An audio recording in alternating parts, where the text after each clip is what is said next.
एक गांव में राम किशोर अपनी पत्नी शीला और बेटे हेमंत के साथ रहता है। सूरज निकल चुका था, लेकिन हेमंत अभी तक सोकर नहीं उठा था। तभी शीला उसे जगाने आई।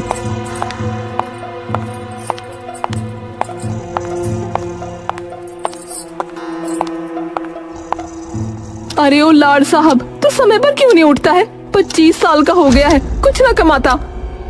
अरे क्या हो गया है? क्यों सुबह सुबह? हाँ, तुम तो इसके समर्थन में आओगे ही। अरे मैंने अभी कुछ कहा भी नहीं है।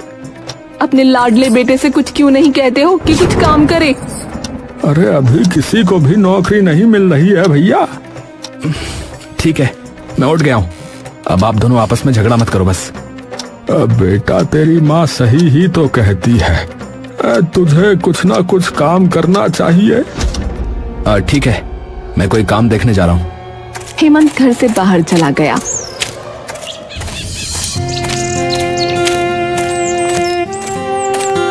वो पढ़ा लिखा था, लेकिन उसे फिर भी कोई नौकरी नहीं मिल रही थी। उसने दुकानों पर काम करने की सोची, लेकिन वहाँ भी उसे कुछ काम नहीं मिला और वो दोपहर को वापस घर लौट आया।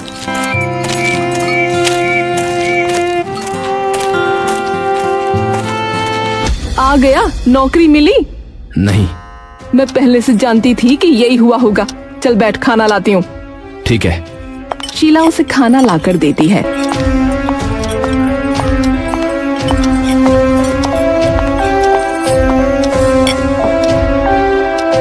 वो खाना खाने लगा।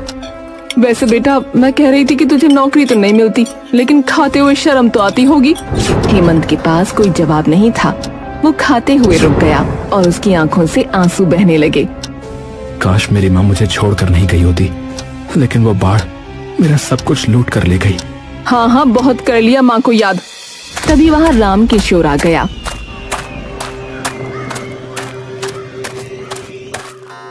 क्या हुआ बेटा, क्यों रो रहा है? सुनिए जी, इसके नखरे बहुत बढ़ रहे हैं। मैंने खाना दिया है, फिर भी मुझे सौतेली कह रहा है और उल्टा सीधा बोल रहा है। मैं नहीं सुनूंगी और ये घर छोड़कर चली जाऊंगी। हेमंत, तुझे इस तरह बदतमीजी नहीं करनी चाहिए थी। पिताजी, मैंने तो माँ से कुछ कहा भी नहीं, लेकिन जब आपको मुझ पर भरोसा ही नहीं है तो मेरे यहाँ रुकने का कोई अर्थ नहीं रह जाता। मैं जा रहा हूँ। हेमंत घर छोड़कर वहाँ से चला गया। शीला हेमंत की सौतेली माँ है।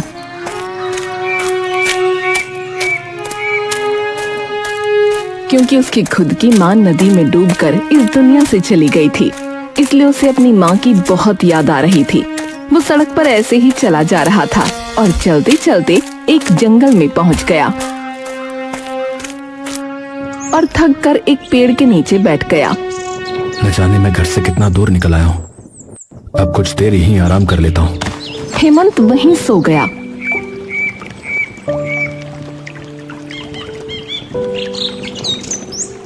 और शाम को उठा।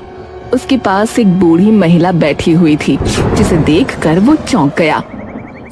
आप कौन हैं? घबराओ मत बेटा, मैं यहीं जंगल में रहती हूँ। तुम्हें अकेले ऐसे सोते देखा तो मदद करने चली आई। आप क्या इतने घने जंगल में रहती हैं? हाँ, चलो मेरे साथ, यहाँ मेरा ढाबा है। बूढ़ी महिला हेमंत को अपने साथ ले गई।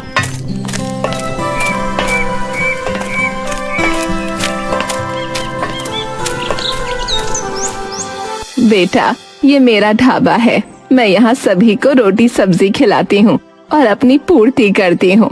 तुम बैठो, मैं तुम्हारे लिए भोजन ले आती हूँ। नहीं अम्मा, रहने दीजिए, मुझे भोजन नहीं चाहिए। क्यों बेटा, क्या हुआ? अम्मा, मैं घर से भाग आया हूँ और मेरे पास पैसे नहीं है, इसलिए मैं खाना नहीं खा सकता। अम्मा भी कहता है और पैसे की भी बात करता है। तुम खाना खाओ और यहीं रहो, अब से यही तुम्हारा घर है। बूढ़ी महिला ने प्लेट लाकर दी। हेमंत खाना खाने लगा। बूढ़ी अम्मा ने प्यार से हेमंत के सर पर हाथ रखा। ये देखकर हेमंत भावुक हो गया। अम्मा, मेरी माँ बहुत अच्छे राजमा चावल बनाती थी और मुझे भी आते हैं। मैं भी ढाबे पर बनाया करूँगा। ठीक है बेटा। एक सुनसान जंगल में हेमंत को सहारा मिल गया था।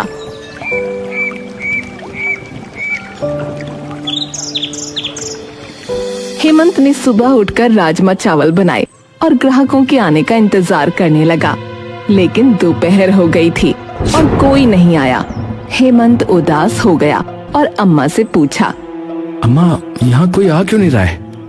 बेटा, इस जंगल में बहुत कम ग्राहक आते हैं, कोई मुसाफिर ही यहाँ से निकलता है। फिर इतना सारा खाना क्यों बनाते हैं? एक उम्मीद में बनाती हूँ, क्योंकि कभी कभी यहाँ बहुत ज्यादा ग्राहक भी आ जाते हैं। ठीक है माँ जी, अब यहाँ ग्राहक बुलाने की मेरी जिम्मेदारी है। लेकिन कुछ ही देर में आसपास के लोग वहाँ रास्ता ढूंढते ढूंढते आ गए। अरे भाई, जल्दी से एक प्लेट राजमा चावल लगा दो यार। जी अभी लाता हूँ। जैसे ही आपके बारे में पता चला, राजमा चावल खाने का मन ही कर गया। बताओ। हाँ, ये बहुत अच्छा किया। हेमंत ने भी सभी को राजमा चावल और बाकी खाना दिया। सभी बहुत तारीफ कर रहे थे। भाई वाह, ऐसे राजमा चावल तो मैंने पहले कभी नहीं खाए। अरे भाई, बहुत ही स्वादिष्ट है। कुछ ही देर में हेमंत के ढाबे का सारा खाना खत्म हो गया, लेकिन ग्राहक और भी आ गए। आज सब खत्म हो गया है, आप कल आना, मैं कल ज्यादा बनाऊंगा। सभी वहाँ से चले गए।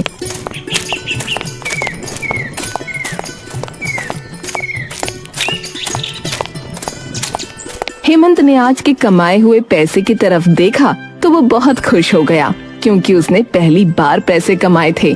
बेटा, तूने तो कमाल ही कर दिया। अम्मा, ये सब आपका कमाल है। नहीं बेटा, मैंने इतने ग्राहक पहले कभी नहीं देखे। अम्मा, अब से हम रोजाना ऐसे ही पैसे कमाएंगे। ये लीजिए आज के पैसे। बेटा, अब तुम्हारे बिना मेरा इस दुनिया में कोई नहीं है, इसलिए अब से ये ढाबा और पैसे तुम ही संभालो। ठीक है अम्मा। हेमंत का ढाबा ठीक से चल रहा था।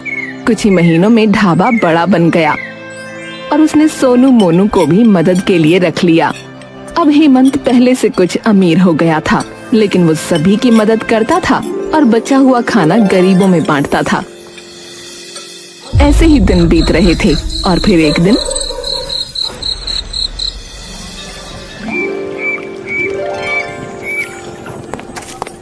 एक गरीब दंपति वहां से निकलकर जा रहा था।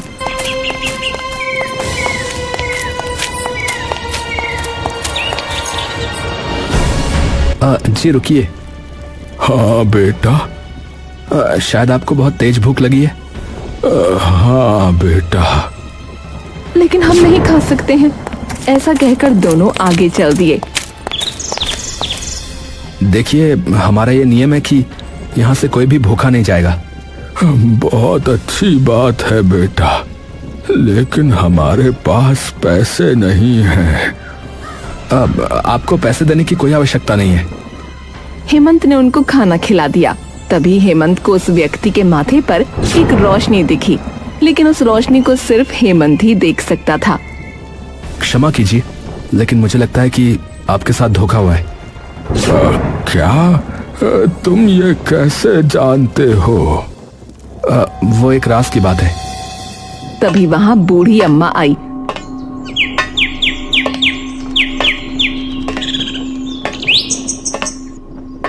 क्या हुआ हेमंत बेटा? मैं बताता हूँ। मैं रामनगर का राजा था, लेकिन अभी रंक बन चुका हूँ। मुझे ये सब सुनकर बहुत दुख हुआ, लेकिन ये सब कैसे हुआ? मैं बहुत ईमानदार हूँ। मैंने सदैव अपनी प्रजा का ध्यान रखा है, लेकिन किसी धोखेबाज की वजह से मैं अपनी प्रजा की ही नजरों में बुरा बन गया। ओह, ये तो बहुत ही दुख की बात है, लेकिन मैं आपको न्याय दिलवाने की कोशिश कर सकता हूँ। तुम ये कैसे करोगे बेटा? मैं इसके लिए एक प्रतियोगिता का आयोजन करूंगा। ठीक है बेटा, लेकिन इसके बारे में पता कैसे चलेगा? आप अपने नगर में चलिए और किसी भी तरह वहां जाकर लोगों को इकट्ठा करिए। मैं वहां आ जाऊंगा।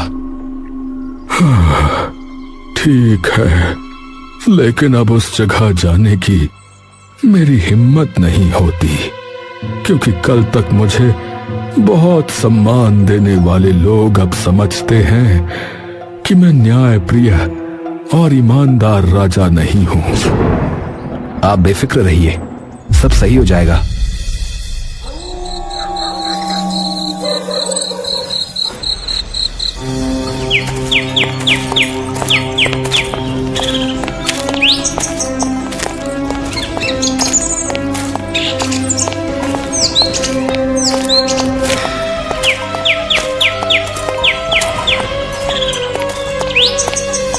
अगले दिन सुबह राजा रानी भेष बदलकर रामनगर पहुंच गए और अपने एक शुभ चिंतक के द्वारा नगर के सभी लोगों को मैदान में इकट्ठा करवा दिया। हेमंत और बूढ़ी दादी भी पहुंच गए।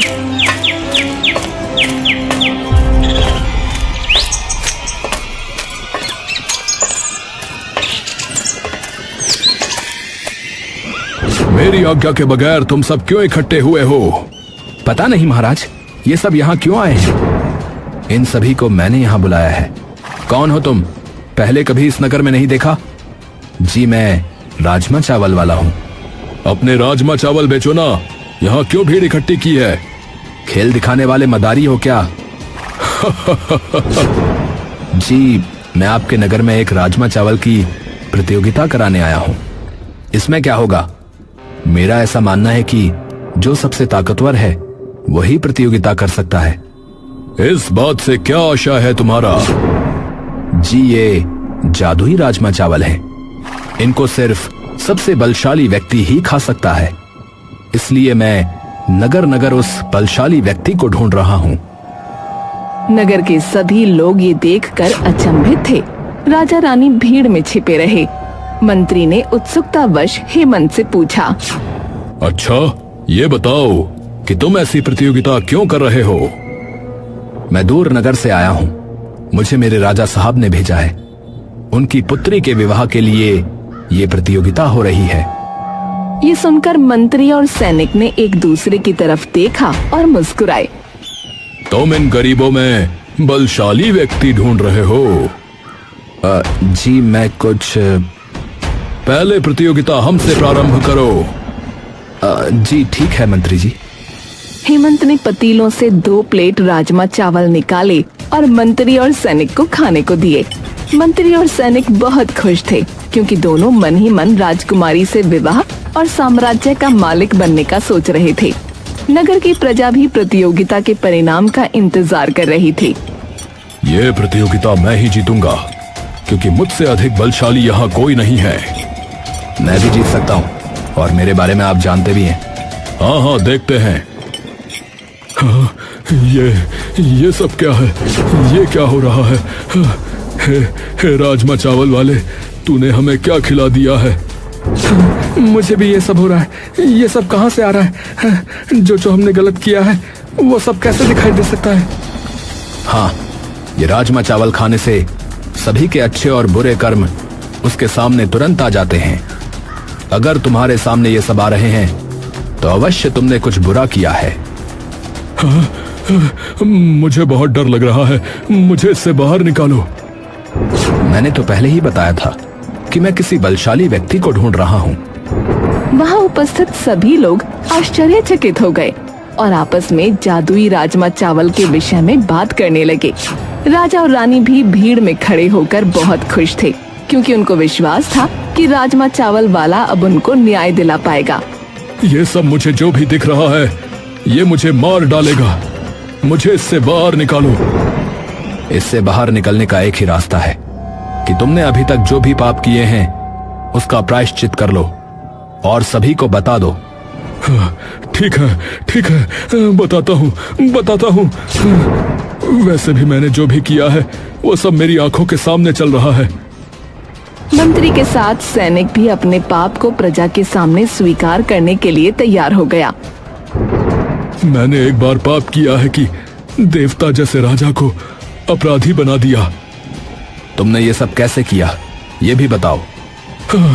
मैं स्वयं राजा बनना चाहता था और ये सैनिक मंत्री बनना चाहता था, परंतु रामनगर की प्रजा राजा को देवता की तरह पूछती थी।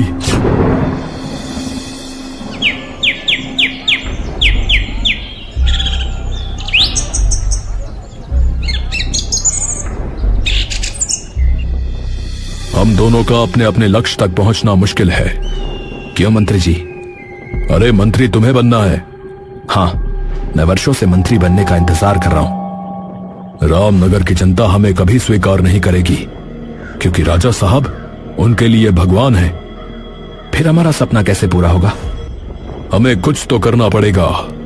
नहीं मंत्री जी, ये मुमकिन नहीं है। लेकिन नामुमकिन भी नहीं है। दोनों एक दूसरे की तरफ देखकर हंसते हैं और फिर अपने उद्देश्य की पूर्ति के लिए पाप करने निकल जाते हैं और राजा के पास पहुंचते हैं।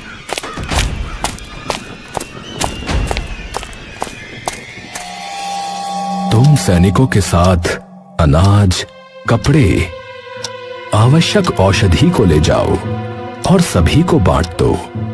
राज्य में कोई दुखी नहीं रहना चाहिए। ठीक है महाराज, मैं अभी जा रहा हूँ। मंत्री और सैनिक सारा सामान एक गोदाम में छुपा देते हैं। चलो अब नगर में चलते हैं। ठीक है मंत्री जी। दोनों नगर में गए और लोगों को इकट्ठा कर लिया।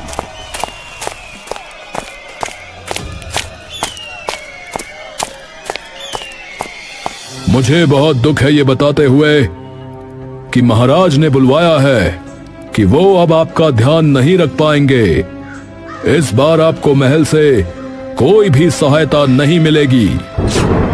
नगर के सभी लोग बहुत उदास हो गए और इसी तरह कई महीने बीत गए। मंत्री और सैनिक दोनों ने राजा को बहुत बदनाम कर दिया। नगर में हाहाकार मच गया। सारी प्रजा ने मिलकर राजा का विरोध कर दिया। मेरे पास अपनी सफाई में कहने के लिए कुछ भी नहीं है, परंतु मैं इतना कहूंगा कि मैंने तुम्हें दुख नहीं पहुंचाया है। लेकिन ये सब किसने किया है मैं नहीं जानता। अवश्य किसी ने विश्वासघात किया है। इतना कहकर राजा और रानी महल छोड़कर निकल गए।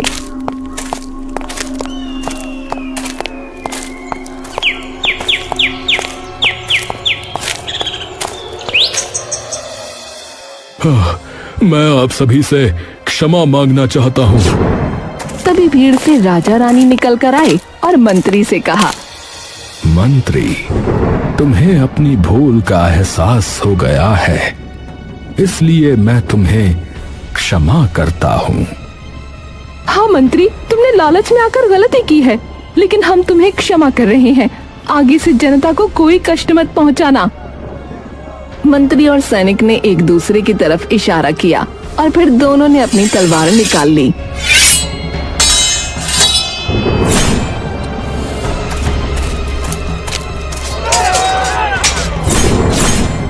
मंत्री, तू ऐसी हरकत अवश्य करेगा, मैं जानता था, क्योंकि जिसको धोखा देने की आदत पड़ जाए वो कभी नहीं बदलता। मंत्री का ऐसा व्यवहार देख प्रजा बहुत क्रोधित हो गई और सभी ने मिलकर मंत्री और सैनिक को मार दिया और सभी ने उन्हें वापस रामनगर का राजा बनाया। हेमंत, आज तुम्हारी वजह से हमें हमारा सम्मान वापस मिला है। महाराज, ये तो इस जादुई चावल का कमाल है। ये तुम्हारे पास कहां से आए? महाराज, ये जादुई राजमा चावल मुझे रास्ते में एक साधु महाराज ने दिए थे। शायद भगवान यही चाहते थे कि मैं माध्यम बनूं।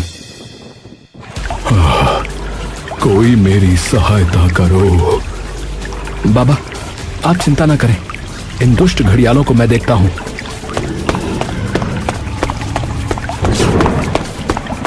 तभी अचानक से दोनों घड़ियाल दो साधुओं में परिवर्तित हो गए और नदी किनारे साधु बाबा मुस्कुरा रहे थे।